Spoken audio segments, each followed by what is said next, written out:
Good evening, folks. It is your Big Gold Belt Wrestling podcast here on a Thursday night, 8 p.m., as we usually do. And this week is going to be a little different than most of our normal shows, as just in the last about 90 minutes, we have a breaking story that is nothing terribly fun or, anything we'd want to normally get into. But nothing we want to cover, nothing we want to announce, nothing we actually want to have even to talk about. No, this is, I mean, as far as we know at this point, this is at every, it's a tragedy for wrestling is the best way to put it. So let's just throw it out here in case people are tuning in and they haven't heard, because Lord knows as we've all come into the show tonight, some of us hadn't heard until just now. So Triple H of WWE tweeted out at 6:32. So yeah, like I was saying 90 minutes ago, just received a call from WWE Hall of Famer Mike Rotunda, who informed us of the tragic news that our WWE family member for life, Wyndham Rotunda, also known as Bray Wyatt, unexpectedly passed earlier today. Our thoughts are with his family, and we ask that everyone respect their privacy at this time. So to put that again, Bray Wyatt has passed away at the age of 36. That is all we really know as far as any statement that's been made. There's been nothing other than that, other than just, everyone in the wrestling world's talking about it. And a lot of people are in shock and they're putting statements out, but there's been nothing from the family. Only factual thing we have is what I just read you there from Triple H. So apparently happened today. I don't know what else really so we can say about other than that, but the biggest thing that just jumps out at me, my initial reaction is just 36 years old. Yeah. The man has a young family, recently had a kid. That's just 36 is too young for anyone. So just take wrestling out of it. 36 is too young for anyone to go. That's all I'm going to say about that. So that's Damian, get in here. Yeah. I texted y'all in the group chat the minute I found out, and I'm screaming in the group chat because 36. A lot of us weren't Bray Wyatt fans, but for me personally, just watching him over the years, I don't know. I just grew to enjoy the character, and then finding out more about the man behind the character. When you peel back the curtain, you find out little snippets, his wife, his children, he loved being a dad by all accounts. 36, gosh, and this never gets easy. But I can literally tell you on the way over here, I had chills on the way back when I read it. And that doesn't normally happen when I read things like this. But, a wife lost her husband, children lost their father, a father lost his son, sister lost her brother, a brother lost his brother. Like, pardon this, but fuck, it never gets easier, even in wrestling, to accept that this happens.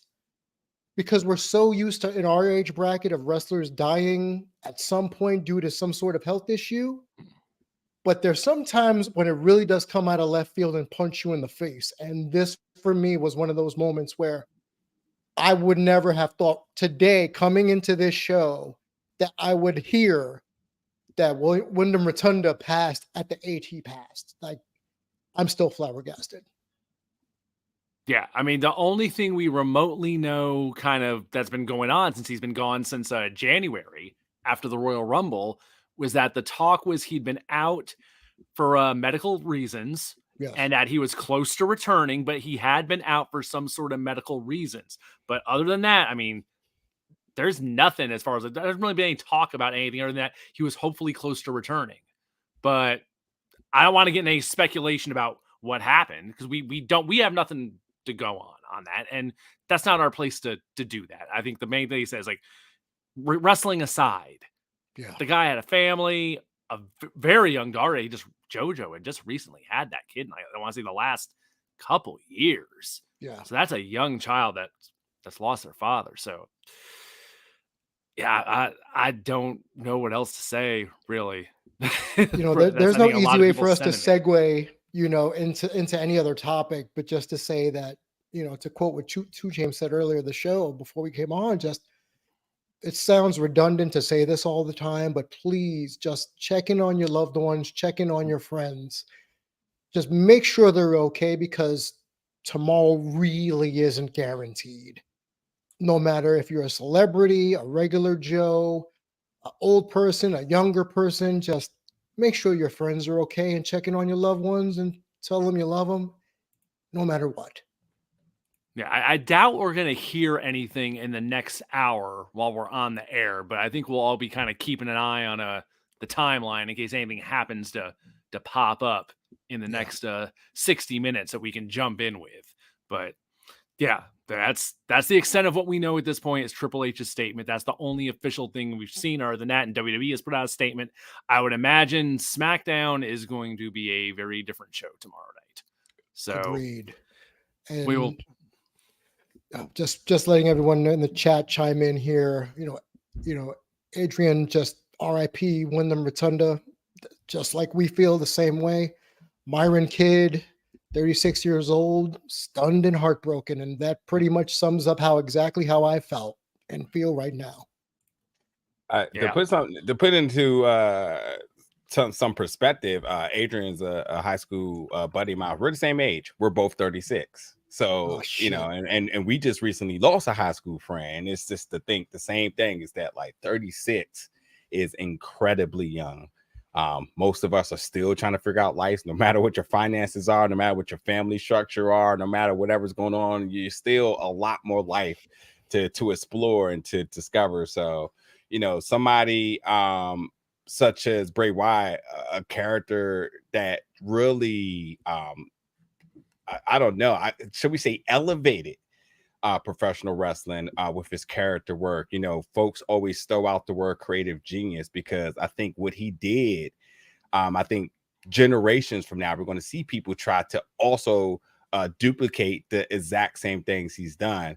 The characters were granular, the entrances, the effects that they had. Sure, there might have been booking things that we all didn't agree with, but there was no denying that when Bray Wyatt entered the ring, you stopped and you paid attention. So, this is a guy, who was very vocal about, struggles with losing a friend.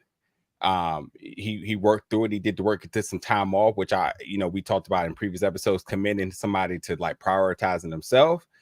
And, at this point now, I think, much like Damien said, that I said that like it's the bottom common denominator, no matter how he passed. 36 is young, but I think this is a lesson for everybody to take something positive out of it and to remember to just always check on your friends, because you just never know. You never know. And I'm not alluding to how or suspicion of what this may be.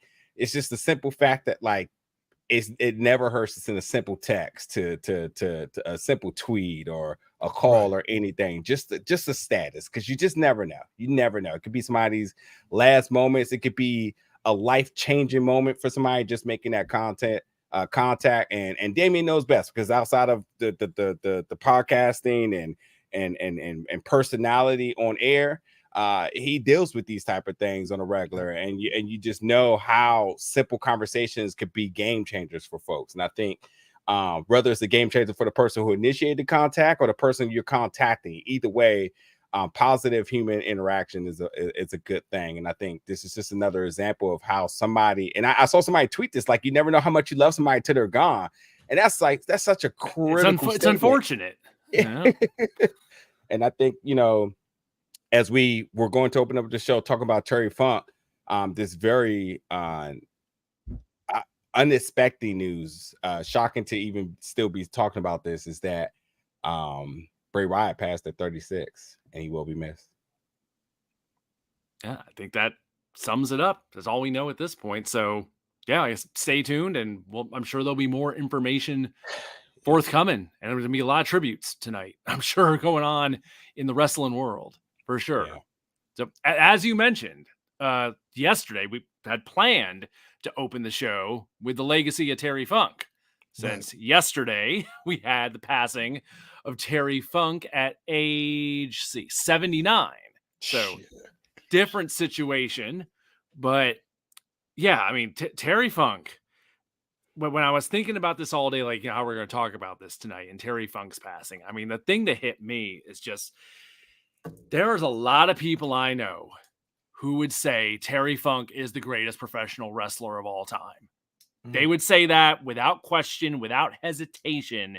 And it's one of those things I think sometimes that you got to take in the scope of Terry Funk's entire life in wrestling to kind of wrap your head around. Because as long as I've been around and watching wrestling, Terry Funk's been around. So it's like, that's how I kind of think of it. It's like, okay, when I first started watching in the 80s, he was feuding with Hulk Hogan on Saturday night's main event.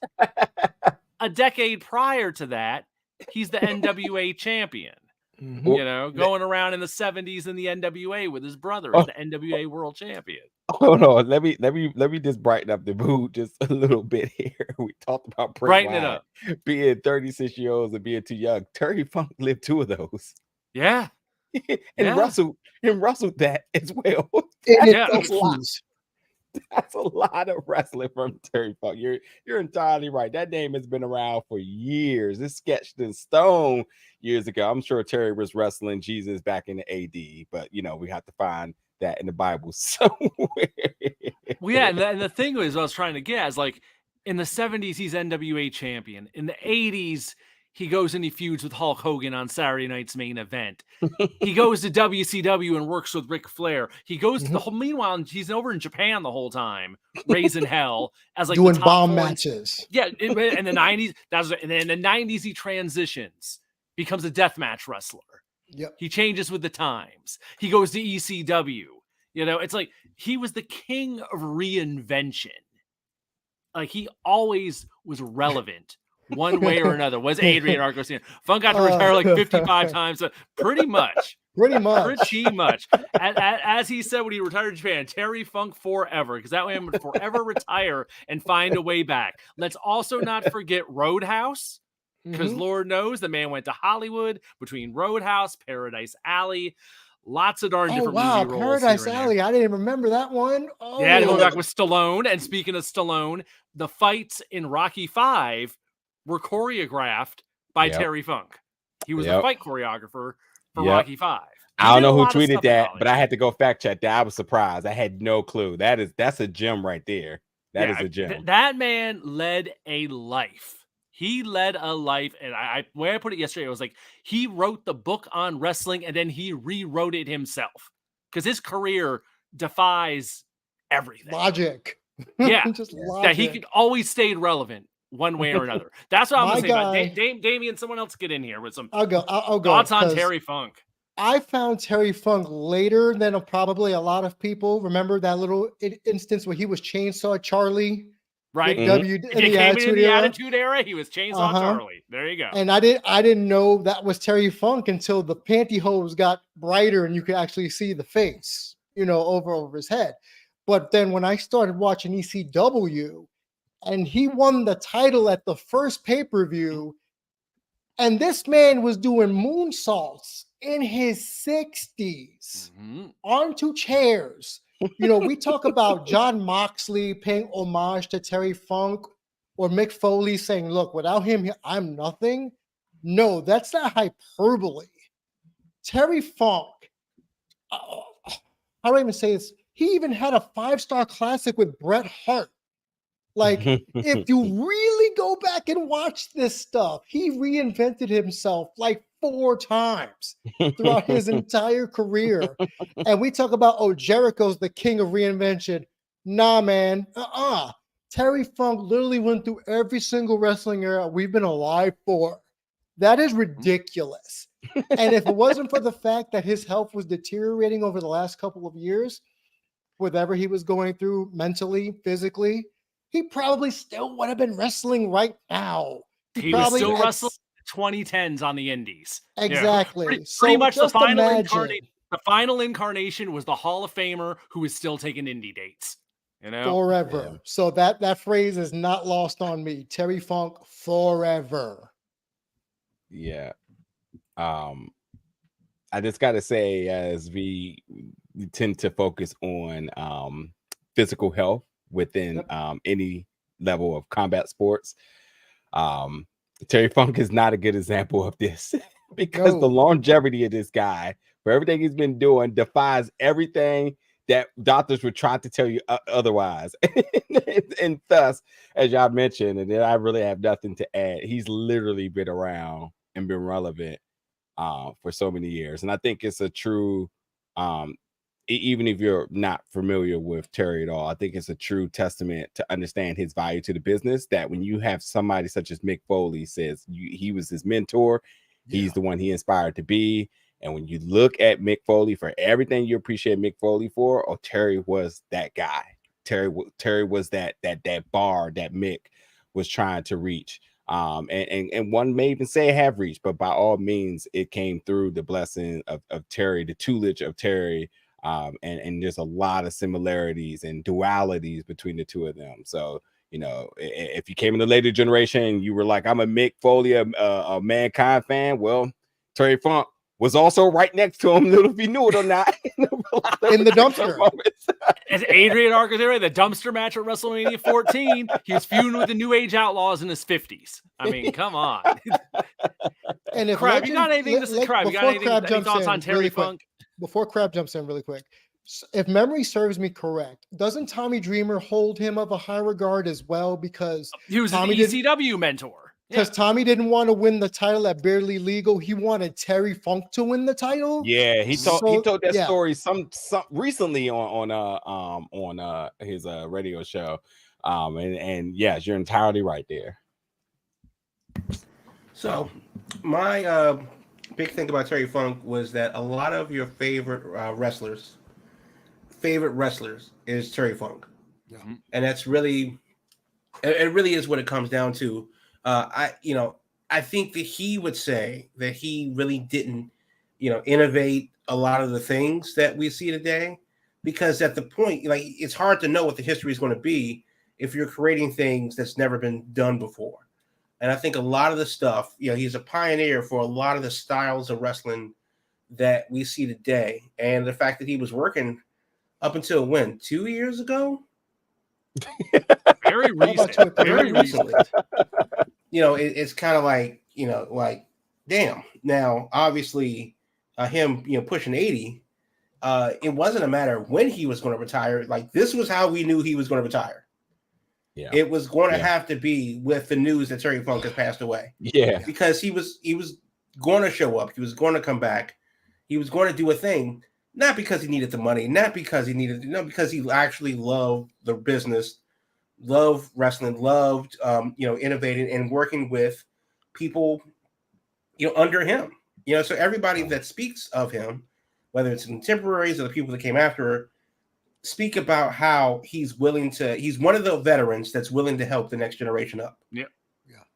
2017, I just checked. He had 2 matches in 2017. Was the last time he did stuff. And that meant, yeah. I'm just gonna say that if I had to draw an analogy in terms of rap, who Terry Funk is, either KRS-One or Rakim. Like, this folks that are just legendary status that you appreciate if and everybody inspired to be to be them or to mimic aspects of their career. So and as all this stuff has been up in the last 24 hours of people sharing memories of, nobody to a T has anything negative to say on Terry Funk. He's held in the highest of regard.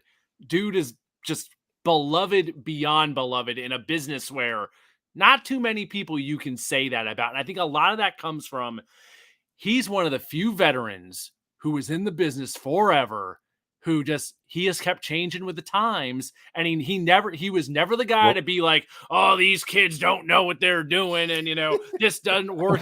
So he was like, you know what? I'm going to try that moonsault thing. I never done it before. Who cares if I'm in my 50s? I'm going to try this deathmatch thing. Middle-aged and crazy. That's truly, how he called himself. It's like truly remarkable in a state of the world where folks tend to stick in their ways and say something stupid and end up being canceled. Terry defied all the odds. He really did. He really did. He really did. Wasn't one of his spots the windmill with the ladder all up on spinning around with the Yeah, ladder the around his neck. helicopter spot. Yeah, with the ladder. Yep. Yeah. Oh God. What's up, girl? Thanks for tuning into the podcast. But yeah. So I guess we gotta talk about some other stuff now, right? Yeah, this has been an odd opening for the first 20 minutes, but it is what it is. These things happen. So I guess we're going to switch gears now. Rest in peace, Bray Wyatt. Rest in peace, Terry Funk. Yeah, that is iconic and legendary. No doubt, no doubt. Okay, so I guess there's a big show happening this weekend. There's a big show happening this weekend, and it's supposedly. God, that how that's going to figure in with all the news of the last 2 days is going to be interesting. I hadn't thought of that, but it's all in weekend at Wembley, going down a Sunday afternoon East Coast time, and they've moved a ton of tickets, and that seems to be the biggest story. It seems to me. That, for some people, yeah, well, some people for sure. We were talking about that this week. It's like some people just seem not to care about the card or the wrestling on it. They're just concerned about that crowd and how many people are going to be there. No, which is odd to me. I want to hear a lot of what Jamal has to say, because he don't operate too much in the group chat during the day because people got things they got to do and whatnot. Right. But that seems to be like the common narrative around All In is about the analytics. How many tickets are sold? Who like is this biggest WrestleMania, biggest show of all time? I mean, they are still trying to sell the show, even though, analytically, it looks like it has sold. But Jamal, like, for what it's worth, let's start off here. Do you think that All In is in the same breath as WrestleMania?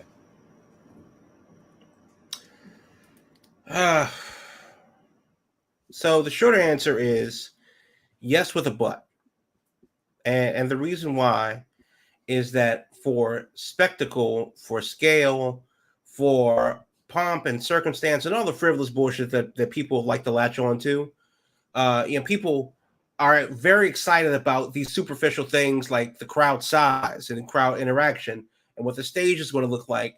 Be damned if they actually wrestle. They could just play table tennis in the middle of the ring. But all of these other things that people excited about, yes, it is comparable to WrestleMania on that level, because for all of the hype that WrestleMania is, what did we talk about beforehand? WrestleMania week. What's going to be, the other events that surround WrestleMania within WWE? The fact that it's 2 nights. Then there's a stadium reveal with a massive pyro display. Even the reveal of the location of the city is a big deal. And then they take a moment out of the show to let you know how many people are there. So yes, for those things, it is a big deal. But because it's AEW, and AEW doesn't operate on the same wavelength as WWE, in that way, it's also comparable to WrestleMania. It's maybe their version. It's the biggest show that they've literally ever done, ever in the history of ever for them. So maybe it's not WrestleMania 40, but maybe it's WrestleMania 3. But that's the comparison I keep hearing. Is this their WrestleMania 3? Yeah, because that was the one in Atlantic City, right? That's Silverdome. Hogan Andre. No, okay. WrestleMania which one was Atlantic City? 2? 4 and 5. 4 and 5. Both so the first 2 were in the Garden. Yeah. That's the thing. I think it's that one. The one in Atlantic City, where they had it at the Boardwalk Hall. It's the biggest show of the biggest show that they've done. But as far as scale and scope and all these other things, it doesn't necessarily register within the universe. That's kind of where the disconnect begins and ends. Now, the first WrestleMania was just a really big show, good or bad, I don't care, but it was just a big show. The second one, sure. The third was Detroit. Which one was the one where they did it in 3 different locations? 2. Okay. 1 in 3 different locations. Right. So it was always trying to be something bigger. So for those that are going to make the direct comparison to say that, like, well, if they do another show, they got to rent out a football stadium. Or if they do another show, they got to rent out a baseball stadium. We had 80,000. We need 100,000. Where's that stadium? Is it in the Philippines? Let's go to North Korea. They have a 150,000 seat stadium. Let's go to Ann Arbor. They have 110,000. Let's go to Columbus, Ohio, or Happy Valley in Pennsylvania. We need 150,000 people in a football stadium. The problem is that people are comparing it to WrestleMania now and not what WrestleMania was 35 years ago, because WrestleMania was a much more subdued, not equally important, but a much more subdued, a lot less spectacular event that was still very damned important for the company. So is this the most important event that AEW's ever had? Yeah, I think so, because the first All In wasn't technically a part of the company. But the fact that they can get 80,000 people for a show, sight unseen, not necessarily knowing what the hell they're going to get until this week, is kind of like, yeah, it's a monumental deal. Now the question is it big enough? Because they're only doing one show. They're not doing a Dynamite over there. They're not doing Collision Live. They're not doing a lot. They're leaving a lot of money on the table by just having only one show in and out, and we're back in the U.S. next weekend. Well, let's talk about that a little bit. I mean, you're bringing up fantastic points. I think that because while there is tribalism in wrestling and there's loyalists to the brand, folks what you mean? Folks were buying tickets without a show even being present. Right. Number one. I was one of those people that at first I would say the biggest star of that show was Wembley Stadium, because that's what sold the tickets. That it was a show at wrestling was happening at Wembley. That's what sold the show. 1,000%. And as Jamal said, like, folks were buying tickets, and even I mean, we talked about it for weeks here, actually, about like, what is this show? It's probably one of the silliest topics we had. But it was the most factual thing. Is what, because we didn't have matches. We didn't. It was just about the spectacle. So right. So here's the thing. I think everyone's excited because they're going to be at a iconic stadium. It's going to be overseas. It's the name All In, which truly doesn't give any bit of the feels from the first All In. So this is just truly under the AEW umbrella by Tony Khan. They bought the rights, they can use it now. Right. So they're using it. It's the same thing as NXT using Bash at the Beach, Halloween Havoc, or anything. Karl Malone is not coming to NXT. We don't have to worry about any of that. So, like, the thing about it is that, like, they set the stars to align, but they never ever built a show that gave you that granular feel. This is by all means a huge step forward for AEW. But when you talk about WrestleMania, you're talking about a spectacle that reaches outside of wrestling. That's what this fails to do. That's what this fails to do in all aspects in terms of the marketing. This is being built like any other pay-per-view. And honestly, let's call it what it is. Of the four of us right now, did any of us even flinch to go there? I did. I did. And the reason why I won't be there this weekend is because A, it's on a Sunday. And B, I have other trips planned. And also more importantly, it's literally only one show. Yeah. And a part of you going was a part of it being overseas, being at that stadium, because at this point now, and I believe it was you that said that, hell, I'll go and don't even go to the show. Because what is the show? Just to go overseas, yeah. That's what we said. I'm down with that. And again, I was damn tempted to do that, but I couldn't find other shows until this month that were going to happen. And in the Indie Spotlight, I'll have those other shows that are going to be in the London area this weekend before All In starts. But the point is that this is why I went to Grand Slam. Yes, selfishly, conveniently, it's in New York. But also, it's like the third or fourth event ever that's not tennis in that building. Yeah. Nobody's seen what that looks like before. Yeah. Everybody's seen a wrestling show at the Garden or Barclays or Prudential Center or wherever. But we've never seen one in Arthur Ashe Stadium. Yeah, true. And this is why, like, I was loving what WWE was doing before the pandemic when they were hitting football stadiums. They had the Royal Rumble at the Arizona Cardinals stadium. So it was like, yeah, it was at the Alamo Dome one year too, right? Yeah, and we went to that, or I went to that. I think me and Sellers went to that. But either way, like, again, all the stars aligned for this to be a great show, besides them executing two things: the card and to be granular outside of professional wrestling. What is the star attraction to it? Because with that, and I don't care about celebrities necessarily being there, I want the show to feel a big deal. I want to go to a show knowing that truly this is the must-attend event. And it never felt like that. I have zero FOMO right now. Well, here's the thing. When people make the WrestleMania 3 comparison, just because the big building and the big crowd, the difference to me is WrestleMania 3 wasn't sold on a big building and a big crowd. That was part of it. What sold that show was the main event, Hogan versus Andre, and they hyped up as that's what they hyped that show on, was Hogan versus Andre, and hell, they went so far as to act like that match had never even happened before to make it that big of a deal. Because all bets were off on how they were going to promote and that. Even still, what MJF and Adam Cole ain't that main event. And ain't Hogan Andre. well, look, I mean, I think that here's the thing: if you are looking at the show and you're throwing pushing all the history aside, you don't know what history is going to look like until it happens. So there are those sight unseen need to be at the place where we know that history will be made. For better or worse, it will be made there. And I, will either, no matter what, how I feel about it, I will be at the place where history happens. That's why I started looking up flights. That's why I started looking up hotels. That's why I didn't go, because it's only one show. So that's why I went to Arthur Ashe. That's why you went to Chicago. That's why, conveniently, I walked down the street from work to go to the first Dynamite. No. And you're entirely right. I went to Chicago because I felt like Forbidden Door was a big deal. And right now, Forbidden Door 2 is still a bigger deal than this, if you ask me. Danielson and Okada is a big deal. First time ever matchup. Where is anything on this card even breathing in the same air as that match? Now, to be fair, and I'm going to nitpick, I don't care about New Japan. I've been to 0 Forbidden Door shows.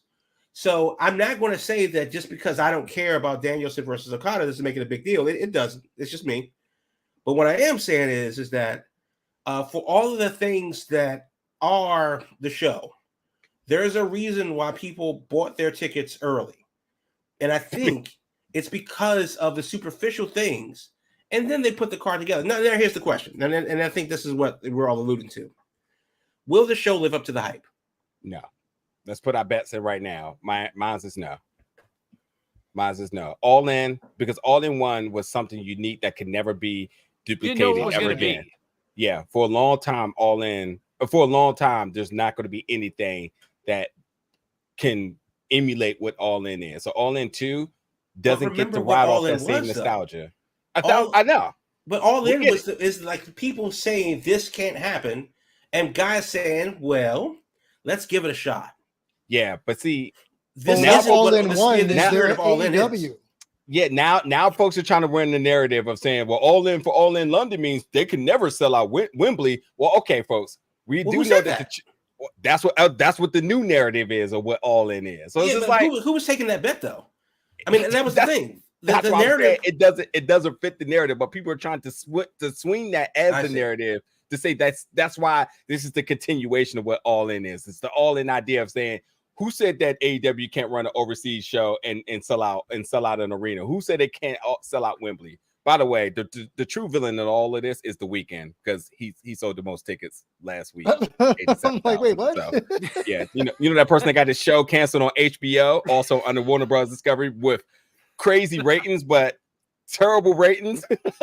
Crazy ratings, but terrible ratings. The Weeknd, by the way. The Weeknd and Guy Fieri are the AEW killers right now. The way I'm looking at it is that show comes on, the draw is the spectacle of seeing that crowd and kind of seeing the atmosphere. And I'm very curious how quick that spectacle is going to wear off watching the show. Yeah. You know, because that's the draw to me is that there's nothing on the show that's got much to I'm looking at the card right now. Our buddy Myron Kidd here is asking, how long y'all think this show is going to be? 7 hours. I say 5. I'm going with 5. 9 hours. I think 9 hours. The show starts at 1 o'clock Eastern. 1 Eastern our time. Yes. that seems wrong because that's only 6 o'clock in the UK. I don't think the show is going to go 6 hours. Now, does the pre-show start at 6 local time, and the main show starts at 7? That also seems wrong because shows normally start at 8. So I think that this show is probably going to be north of 5 hours.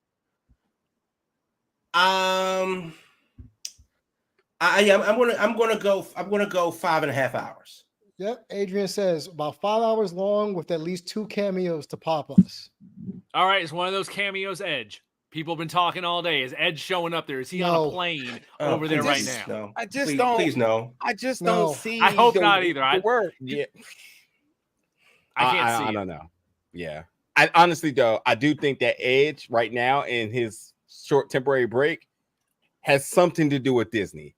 Anytime anybody disappears from WWE, it is film and movie related every single time. He's doing Percy Jackson. And he mentioned that in his statement today. Exactly. And Edge may not be struck.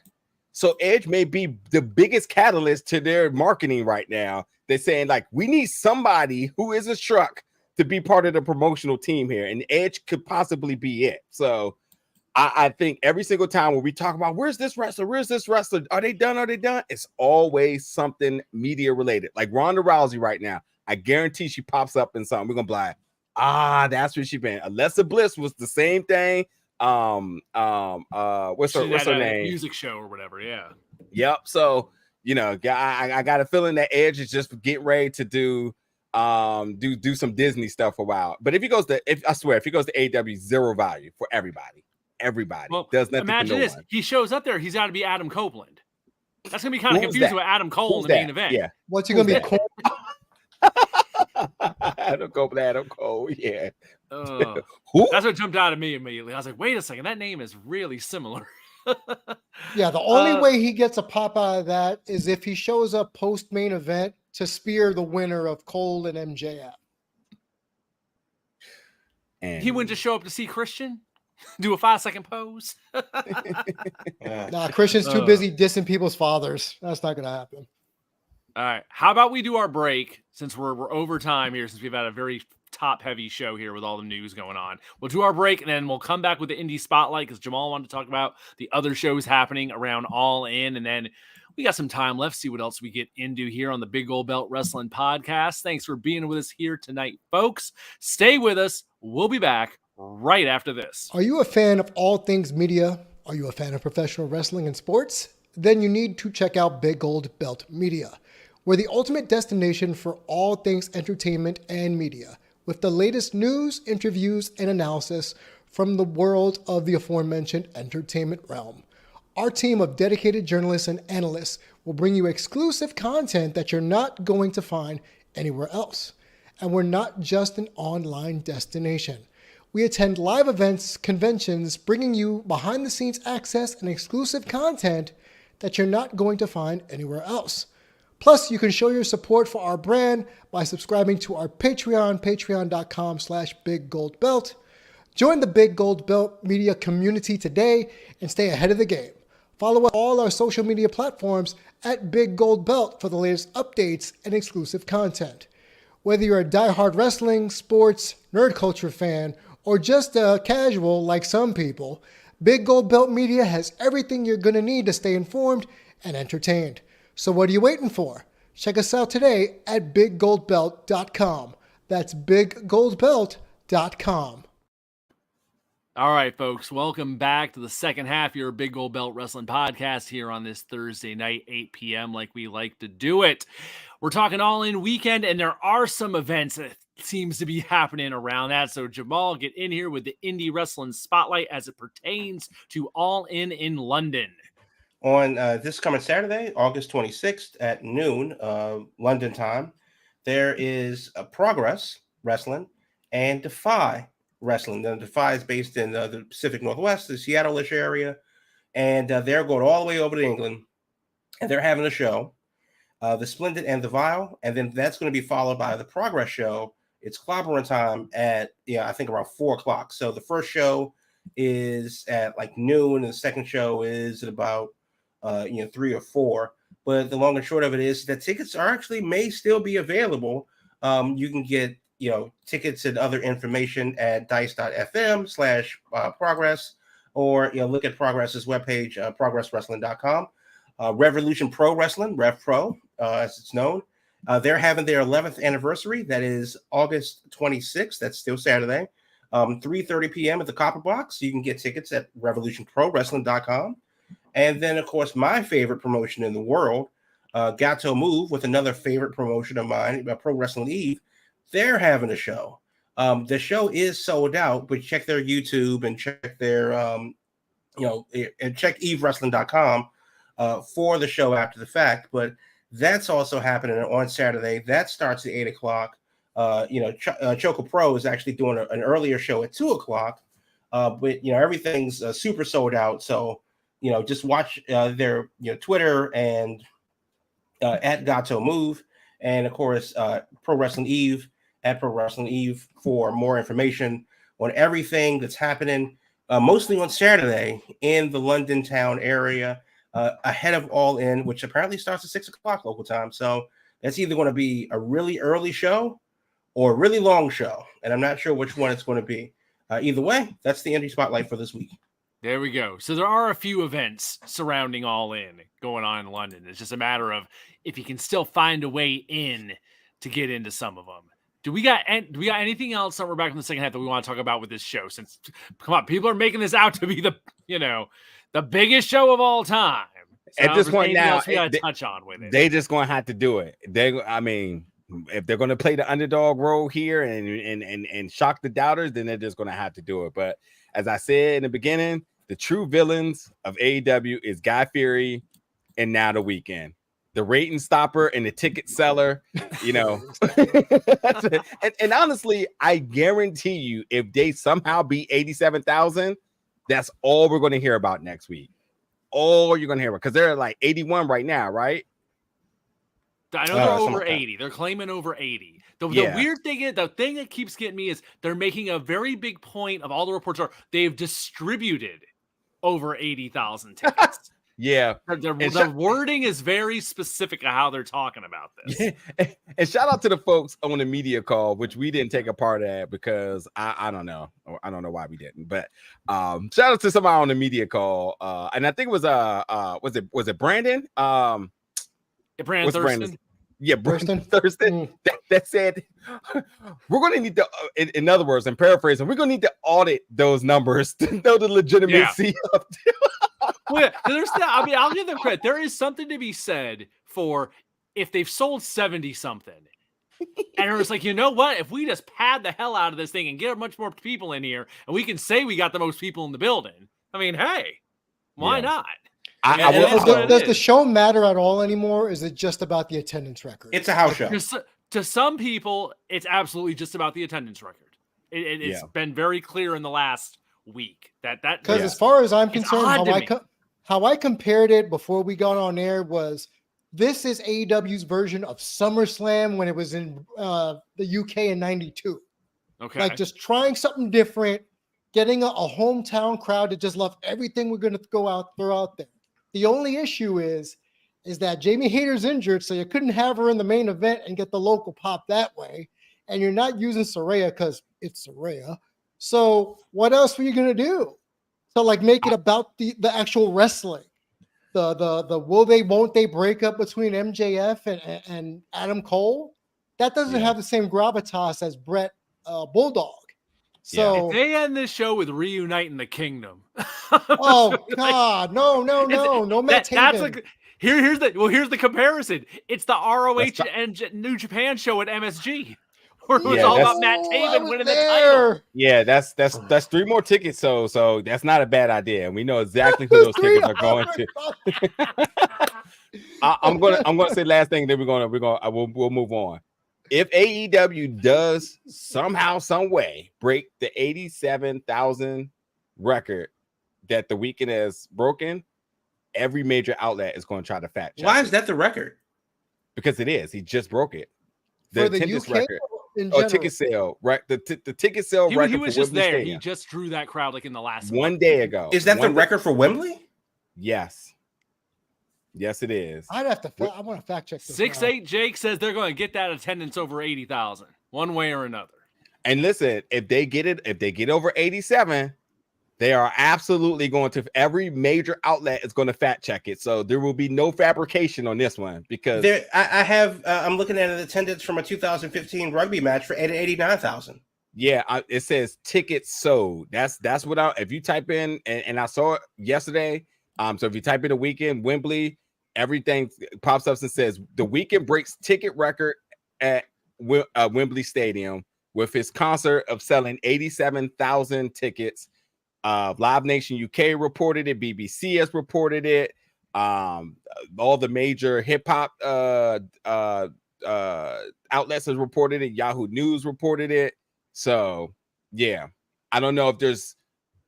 I'm not sure if there's. Once again, like we were talking earlier, the difference between tickets sold and tickets distributed. Right. So no, what tickets sold, tickets distributed, and actual attendance are not the same thing. Right. Those are all different things. Those are all different numbers. Right. So no, right. So right now the has it as sold. That's a totally different accomplishment. Yeah, and that's what AEW is aiming after: sold tickets, not attendance records, sold tickets, which is at 80 or close to 80,000. So if they get to 87, it's going to be major fact checking. Which that's the thing. Everybody's saying like, well, WWE says they've done this, and everybody's like, well, they actually had this, and I think it's going to be the same type of energy in terms of it for AEW. Yeah, that's also bullshit, though. I mean, if WWE says that 97,000, went to Detroit to see the thing, then they went to Detroit to see the thing, because people get comp tickets. People, have. I mean, we're talking a matter of a couple hundred, 5,000 or so. That is the thing. And more importantly than that, more importantly than all of that, is there a single match on the show that is of interest? Because for me, honestly, the card is rather pedestrian. And it's an episode of Dynamite, essentially. It's basically a 5-hour-long Dynamite. And which is whatever. That's what it should have been. It should have been a house show. It should have no strings attached to it, no ties to anything. We're just doing a show for the fans. Maybe they put it on pay-per-view. Maybe they put it live on HBO Max as the first live event before they did it with CNN. But no, instead of doing that, nope, it's $50. And then next week it's $50 more. All right, then that doesn't, that's a stretch. Never mind. Yeah, that's a stretch. But still, it really is more to the point of I think that AEW, I don't know, man. I don't know if that's the move, because you have back-to-back high-impact events on consecutive weekends. I don't see that being a thing, because you can't do both. And the injuries notwithstanding, because it's unfortunate that Hayter can't make it. It's unfortunate that they're not tapping into the indie scene. We're not seeing. I hope. I would like to think that we would see a lot of indie guys get a push, but again, they only did one show. That would have been perfect for Dark or Dynamite or Collision or Ring of Honor. It would have been perfect to bring AEW as a company over there, spend 2 or 3 days, do a show at the O2, have the big show at Wembley, and call it a week. Yeah, hopefully this is a lesson learned. Hopefully they make connections. Hopefully Tony Khan's on the ground, establishing something for future return, and maybe there are businesses that don't want to so willingly do business without actually seeing what they do. They don't have the long-standing relationship like WWE has, who can lock things down because of their paths. Maybe this, I tell you, it'd be interesting to see what their next move is. I'll leave it at that, because we talked a lot about this. So. All right, ready to move on? Yes. We will see what happens on Sunday, and I'm sure we'll have plenty to talk about next week. And shout out to Anderson Cooper, who's also an AEW heel at this point, who's getting his live streaming application on Max with CNN Max on the way. So Anderson Cooper 365 at this point now. All right, let's see. Do we want to talk Rhea Ripley or Chad Gable? Gable. Okay. We probably got enough time. We can do them both. We got 10 minutes. We can. I'll be quiet. Okay. Is Chad Gable the one to dethrone Gunther? Is he the guy? I think he's hot as could be right now.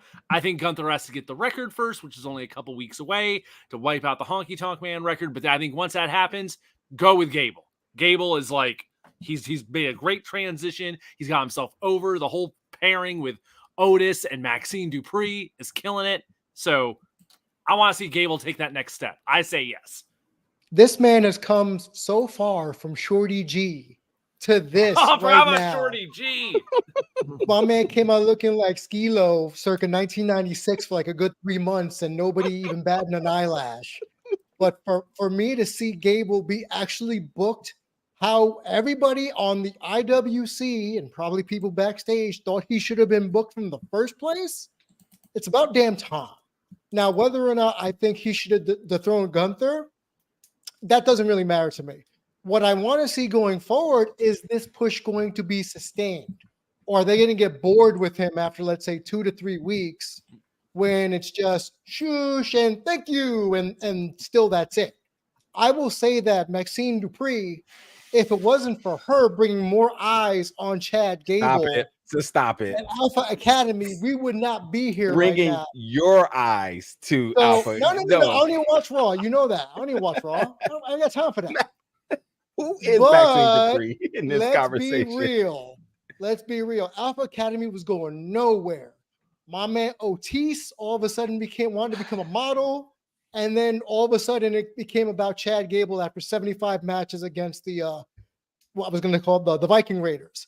So now you got Gunther, Walter, whichever, versus Gable. That's like an indie wrestler's like show's dream right there for wrestling.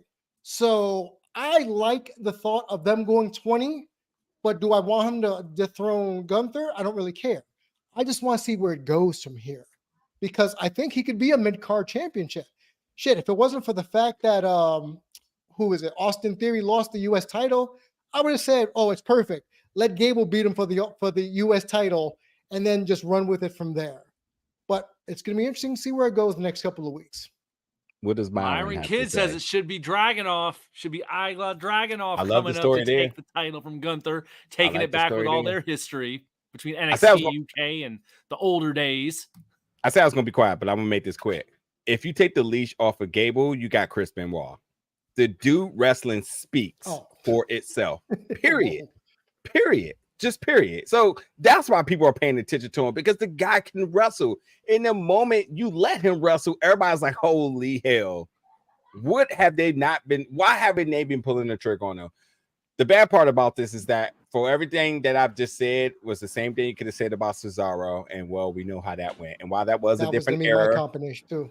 While it was a different era, you know, we'll see if they change now under the Triple H regime. But like for what it is, because even at times Chris Benoit didn't really have charisma. You know, he was the crippler and you thought he was intense. But then there was Ken Shamrock that really was about that life. So you looked at Chris Benoit, he's kind of like, okay, I guess. But his wrestling was so top tier.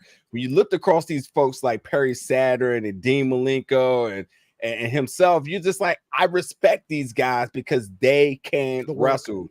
Yeah. This guy, Chad Gable, exactly the same. The guy can wrestle.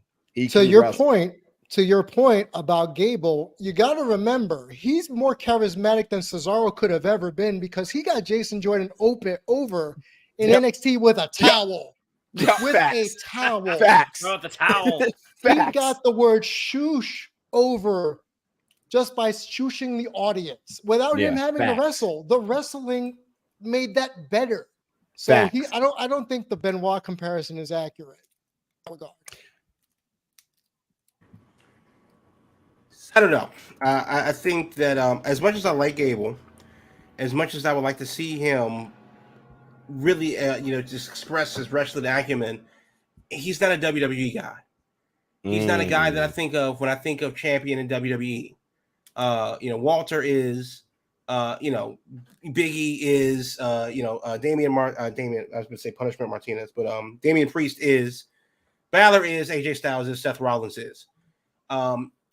The problem that Vince had with Gable was that he was too ugly and too short to be a champion. And that really reminded me of Daniel Bryan when he went on this run where if the crowd really didn't will him to to that next level, it's never been about talent. Right. There are a lot of guys with talent that are being held back for some reason. There are a lot of guys that get over with the talent that are just being held back for some reason. And as much as I hate to say it, because I do love Gable as a wrestler, I don't think he can break through that ceiling that WWE has, because he's not the type of wrestler that he wants them, that they would put on a pedestal. Right. Because if he was, they would have done it already. I think one other thing we should note, if Gable does go back to NXT for an instant, that I think is going to be the testament to see if he's truly ready. Drop him back down there, let him work his magic, work some creative things with him, and then bring him back up and let him go off. Yeah, I agree.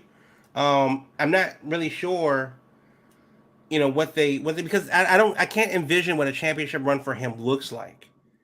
Because that's the kind of the problem, is that everybody likes a good scrappy underdog, and once you make it, it's like, where do we go from here? And it's not that he can't handle himself as a champion, and we won't ever know until we try.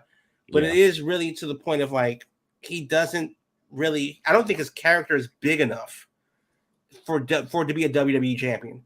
Yeah. When you compare them to the champions that they either currently have or the ones that you remember all time, those were, galaxy-wide personalities. Yeah, in life and in death.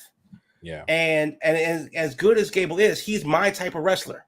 But so was Ken Shamrock, so was Benoit, so was Perry Saturn, Malenko, and and Steve Blackman. That's my man right exactly. Here. That's my man. But these guys don't scream WWE champion. Yeah. And they don't scream longevity. You say, like, I can see them winning a big match. But they get the Kofi championship. Yeah, and then comes a brick wall. I was gonna say, the more I think about it, I can't see Gable holding the title for a long time. It would be a short run. Mm-hmm. Yeah, it'd be a short run to move it from one heel and Gunther to another heel. Listen, call it what you want, and I know people don't like him, but Austin Theory is the prime example right now. Austin Theory was chiseled from the Rock of Championships. And he looks like a champion, and it didn't work. He's got the charisma of a tuna fish. But to be fair, so was Roman Reigns. For a long time, Roman Reigns had, the charisma of a trout. And for whatever reason, and it took him, with the better part of 5, 6, 7, 8 years to get it together. And I mean Roman Reigns specifically, because even as a part of the Shield, he had somebody to fall back on. I mean, Roman Reigns specifically by himself. The joke was the 5 moves of doom that he would do, or whatever the case may be. It's not. It's about the entertainment and the sports. Gable is an Olympic athlete. It's not. Nobody's questioning that.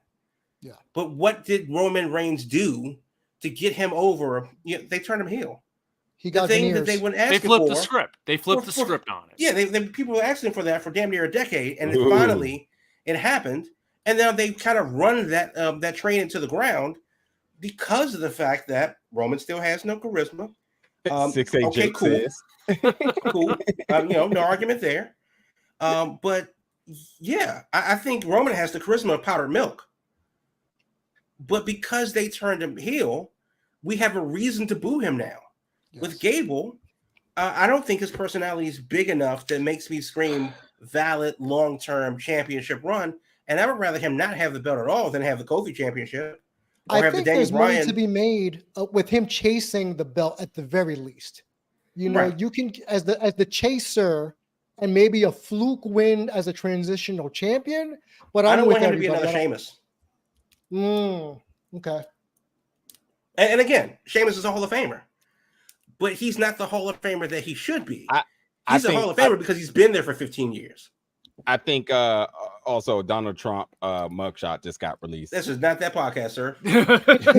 We are not. Well, there goes our band. There goes our bandwidth. Zach starts getting shared all over. No. Allegedly, he said 3. That's all. Let me just say the last thing so we can just get this last topic in before we end the show. Is that, again, I truly think that he needs to go to NXT to truly see his work. We need to see him be a star at the highest level at NXT on a solo run. Alpha Academy, he did our American Alpha, he did it. We need to see what he can do on the solo run at the highest level at NXT. That's a true testament to see if he can survive with a legitimate main roster run. Yeah, you can put the belt on him. Him winning is convincing, and we will believe it. We will rally it. It's a big moment. You have two trajectories after that. The Kofi treatment, or you actually can build some momentum and do the impossible, which something I think a lot of us could get behind because none of us would ever thought he would get in that place in the first place. And that's a story to be told in his own. So that's my thoughts. There you go. Let's hit this Rhea thing real quick. Oh, you still want to do the Rhea thing? Real quick. Okay, really we'll quick. let you handle it. Real quick, though, since it was a topic earlier this week, very simple. Is Rhea Ripley's dominance hurting the women's division? Because she's plowing through everybody with 2-minute matches and all that. I say no, because that's only one aspect of the women's division. Hell, you have a whole other women's division on SmackDown that has nothing to do with this. So it's not like everyone is being saddled with this. But unless you're wrestling Rhea and she's dominating you, the rest of the division should be doing plenty of other stuff. And that's a whole different issue if they aren't. But Rhea Ripley being presented as a dominant champion, as a Mike Tyson-esque, killer, is fine. There's nothing wrong with that. I like it as something different. So I don't think it does. I'm with you. I don't think it holds anything. I don't think it holds anything back strictly because everyone got her over with the mommy stuff. So seeing her squash Candice LeRae made my little heart happy. I was happy to see that because I'm not a Candice LeRae fan.